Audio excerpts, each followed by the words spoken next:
The crystal glass clinked against a silver spoon, silencing the room. My father, Richard, stood before the fireplace, his scotch high in the air. At the will reading, my dad proudly declared, "The entire Lake Tahoe estate goes to my son. She gets nothing." Everyone cheered, the sound echoing off the vaulted cedar ceilings. I just smiled and looked at the lawyer. "You really don't know, do you?" Marcus's face dropped. My dad screamed. "Know what?" The celebratory bubbles in the champagne suddenly felt like lead. 50 socialites stared at me from their velvet chairs.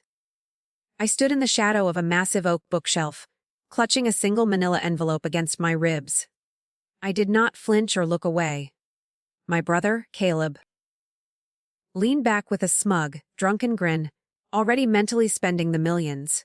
To them, I was just a high-functioning asset, a property management algorithm with a pulse.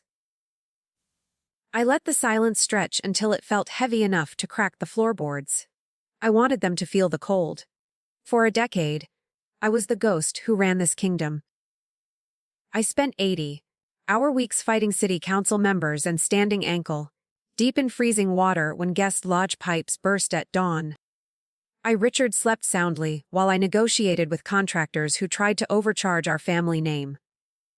Caleb was always on business trips, which were actually benders in Aspen or Cabo. He could not tell a lease agreement from a lunch menu. They thought they were using me. They thought I was the obedient spare. They broke me down for years, making me feel small and invisible. They mocked my binders and rolled their eyes at my obsession with receipts. They saw a tired girl with a spreadsheet addiction, not a threat. But while I was fixing their toilets and balancing their books, I was learning where the bodies were buried. I was documenting the codes, the laws, and every secret loophole.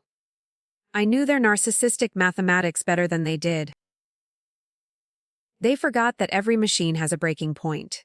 The shift happened exactly 7 days ago in Richard's study. I asked for 10% equity to acknowledge that I was the engine keeping this luxury life running. My father did not just say no. He laughed as if his toaster had asked for a salary. He told me I was not a partner, but an investment he had poured money into. He said I was the company's equipment. That was the moment my soul turned to ice. I realized I was just a debt. Now, Caleb sauntered over, smelling of expensive scotch and unearned confidence. He poked a finger into my shoulder and told me to grab a broom. He wanted me to clean up the spilled champagne in the hallway before I moved into the garage. He had already evicted 82-year-old Mrs. Higgins to build a poker lounge.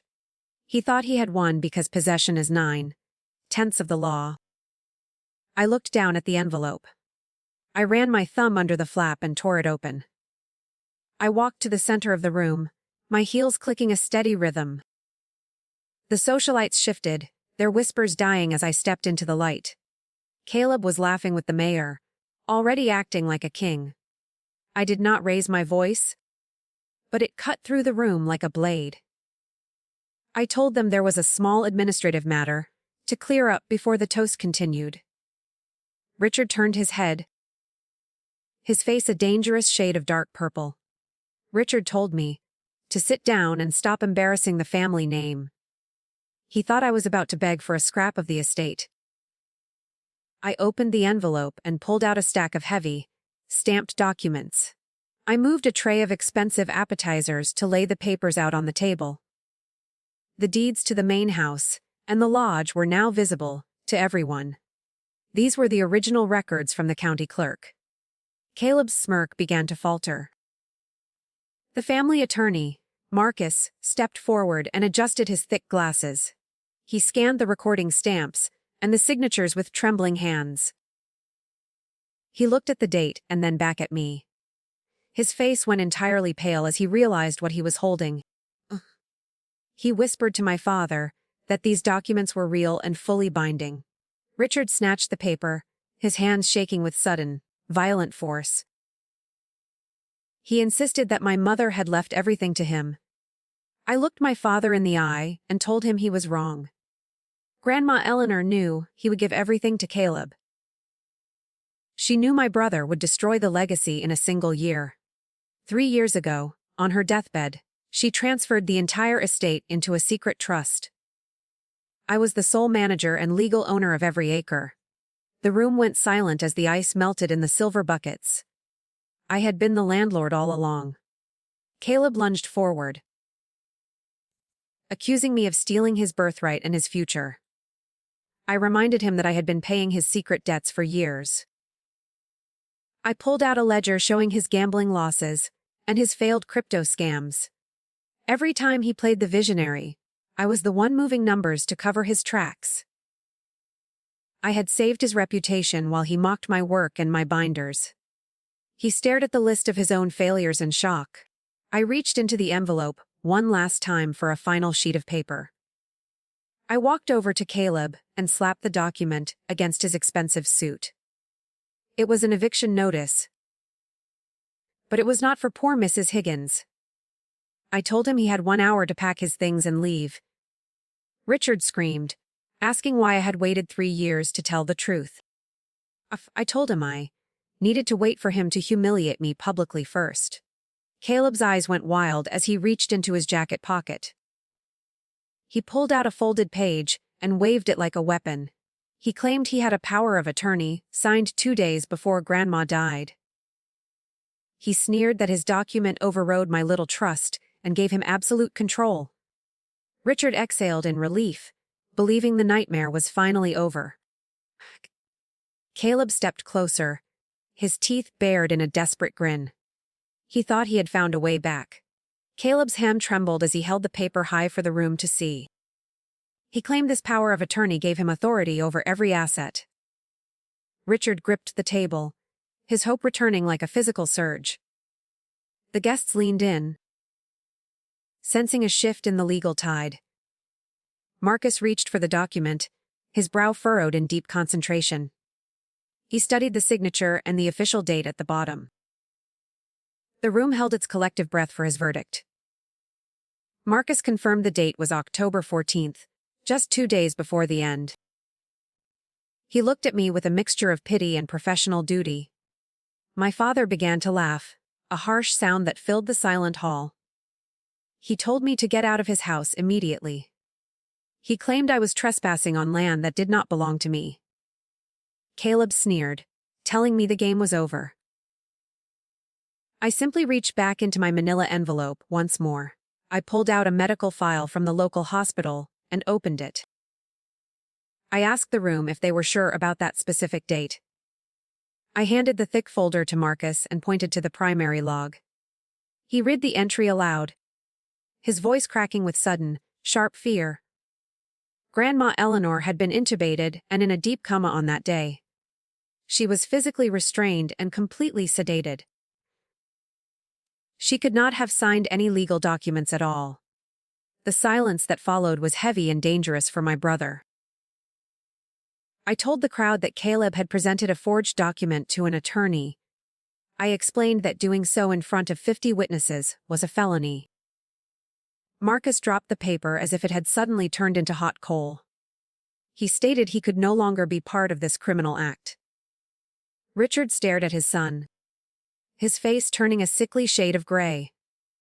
The crown was finally falling. Caleb's arrogance vanished, replaced by a frantic and desperate stutter. He confessed that he had used the forged estate as collateral for debt. He owed $500,000 to men who did not take excuses. He admitted they were coming to collect at 5 o'clock that evening. I checked my watch and saw it was already 4:40, 5 p.m. The panic in the room was now palpable. My father grabbed my arm, begging me to save his son. I pulled away from his grip with a cold and final strength. I told him I did not owe this family anything anymore. I was done paying for Caleb's sins with my own life and labor. I walked toward the front door as the guests began to scramble away. I told them they should probably leave before the new visitors arrived.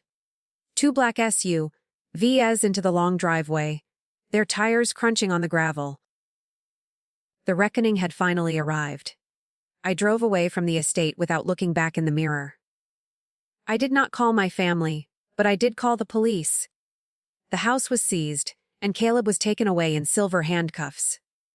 Richard lost every cent he had tried to keep from me. Now, I live in a quiet apartment with a lease in my name.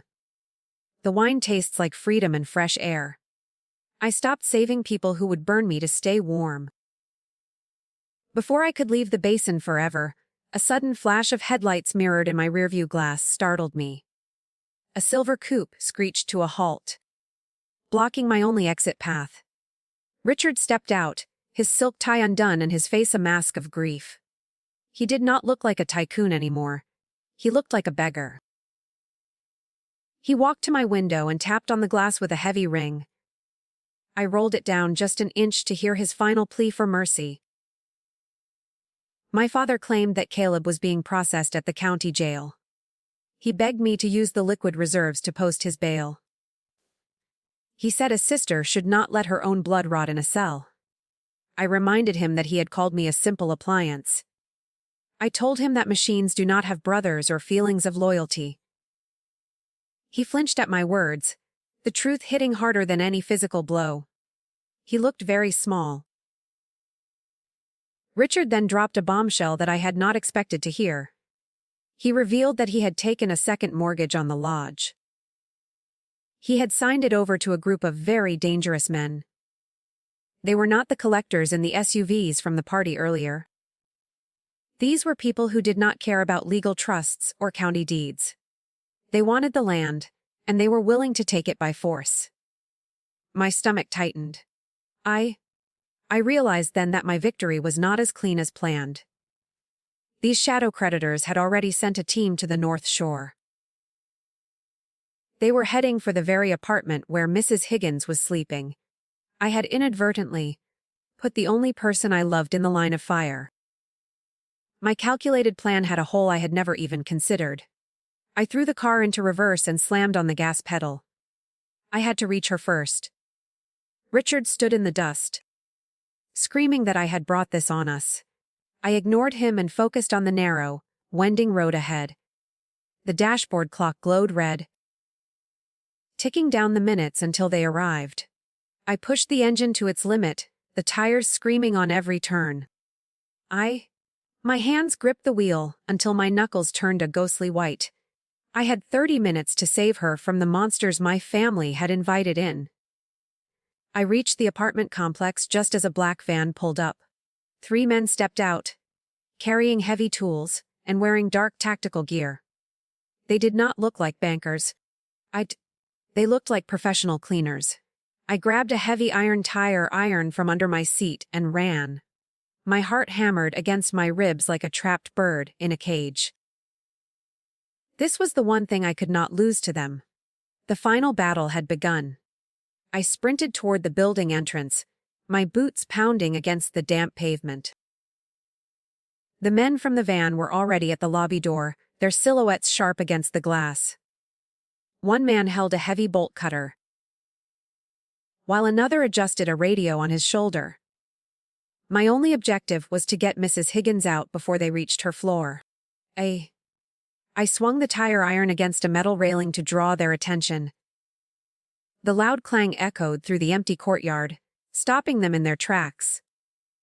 The lead man turned slowly, his face obscured by a low cap.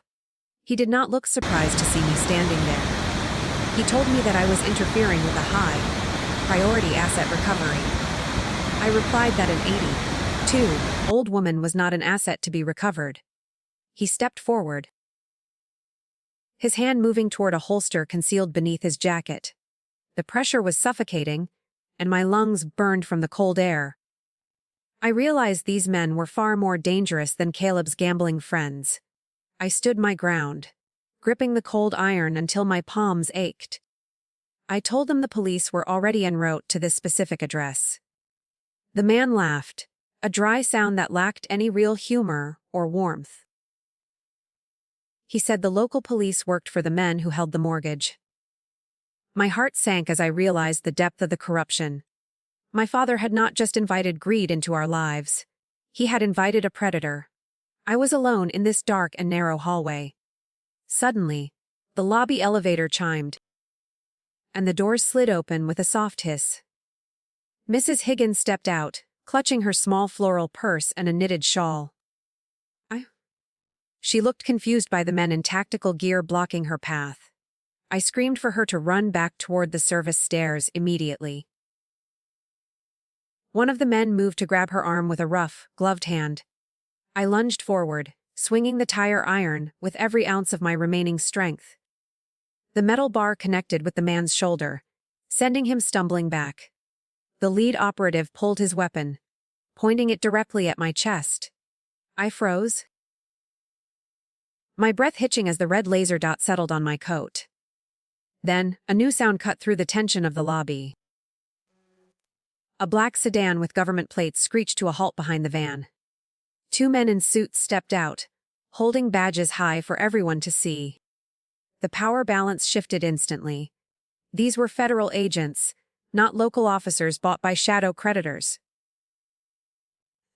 They were here because of the offshore accounts I had reported months ago. I had documented more than just Caleb's debts and my father's tax evasion. I had uncovered a massive money laundering ring involving the secondary mortgage holders. The men in tactical gear slowly lowered their weapons and raised their hands.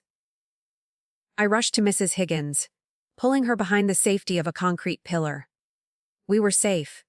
The lead agent walked over to me, his expression stern and professional.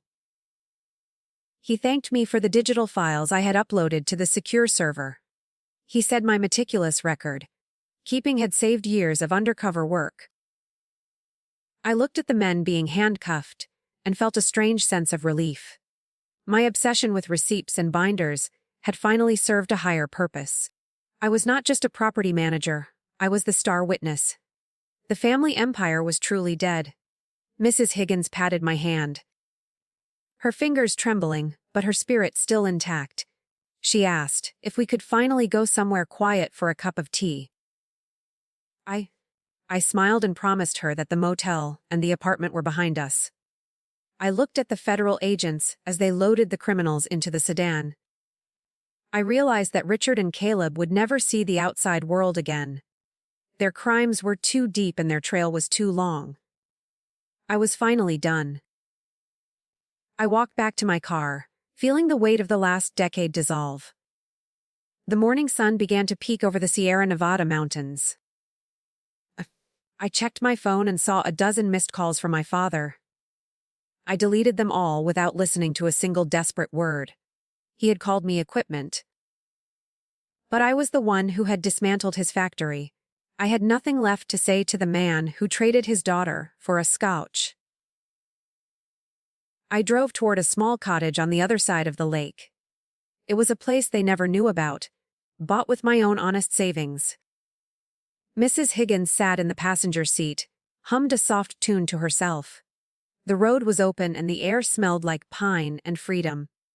I was no longer a spare or an insurance policy. I was Jade, and for the first time, I was home. The game was over, and I had won. I understood that my freedom required one final legal step. I had to testify against the very men who shared my blood and name. It felt like a fair trade. We reached the small cottage as the first rays of light hit the water.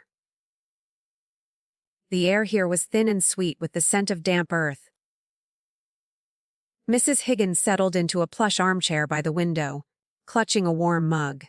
She looked at me with a profound sadness that I did not fully understand yet. She whispered that she had seen this coming since I was a child. She saw the rot in Richard before he ever built his first estate. He was always hollow. I opened my laptop to check the final status of the trust accounts. The digital numbers blinked back at me, representing a fortune I no longer wanted. I began the process of transferring the remaining funds into a charitable foundation. I kept only enough to ensure Mrs. Higgins was cared for until her last day. My father's empire was being liquidated into scholarships and public parks. It was the only way to wash the money clean of his touch. I felt a light. The phone on the counter vibrated with a text from an unknown number. It was a grainy photo of the Lake Tahoe main house in flames. The shadow creditors had sent a message. If they could not seize the asset, they would ash it. I did not feel the urge to call the fire department or cry. I simply deleted the message and closed the screen. The past was burning, and I was warm. Agent Miller arrived at the cottage an hour later with a somber expression. He informed me that Caleb had tried to cut a deal in jail. My brother had offered to testify against me, in exchange for his own freedom. He claimed I was the mastermind behind the money laundering and the fraud. The lie was clumsy and desperate, just like every move he had ever made. He still thought he could manipulate a world that had moved on. He was a ghost. I handed Miller the encrypted drive containing a decade of internal family emails. These messages proved that Caleb had authorized every illegal transaction while I protested. I had saved every draft and every deleted warning I ever sent him. The metadata would show that I was the only person trying to stop them. My brother's attempt to frame me was the final proof of his cowardice. He had chosen to drown me to save himself. I was prepared for his betrayal. The agent took the drive and told me to stay out of sight. He warned me that the shadow creditors were still looking for their collateral. They did not care about federal investigations or family trusts in the Tahoe Basin. They wanted the $500,000 Caleb had promised them for his debts. I realized that my move to the cottage was only a temporary fix. I needed to disappear completely to truly be safe. The world felt much smaller now. I spent the afternoon packing a single suitcase, with my most essential items. I did not take the jewelry or the expensive watches Richard gave me. I took my grandmother's old journals and a few photographs of the lake. Everything else was just property, and I was done being a manager for things. I looked at the reflection in the mirror and saw a stranger. The girl who lived for spreadsheets was gone, replaced by someone new. I was ready to leave. Mrs. Higgins decided to move in with her sister in a different state. I arranged for a private car to take her there that evening.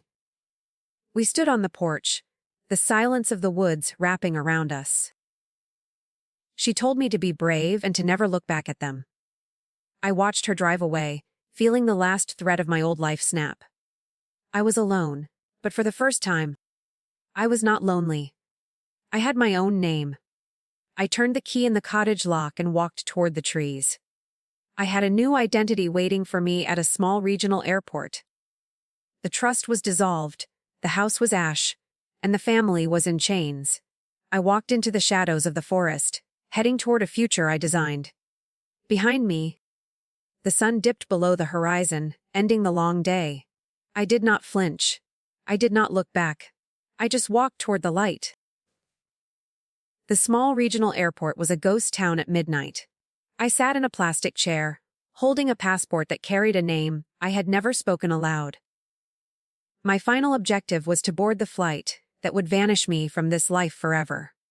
The air smelled of jet fuel and cold rain. A security guard lingered near the gate, his eyes scanning the sparse crowd for any sign of trouble. I checked my watch and felt the seconds ticking against my pulse. A familiar shadow moved near the coffee kiosk, making my breath hitch. Marcus, the family lawyer, stood there with a swollen lip and a bruised ego.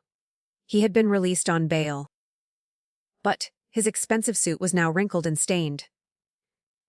He walked toward me, holding an envelope that looked identical to the one I had used to destroy them. He did not look angry. He looked terrified.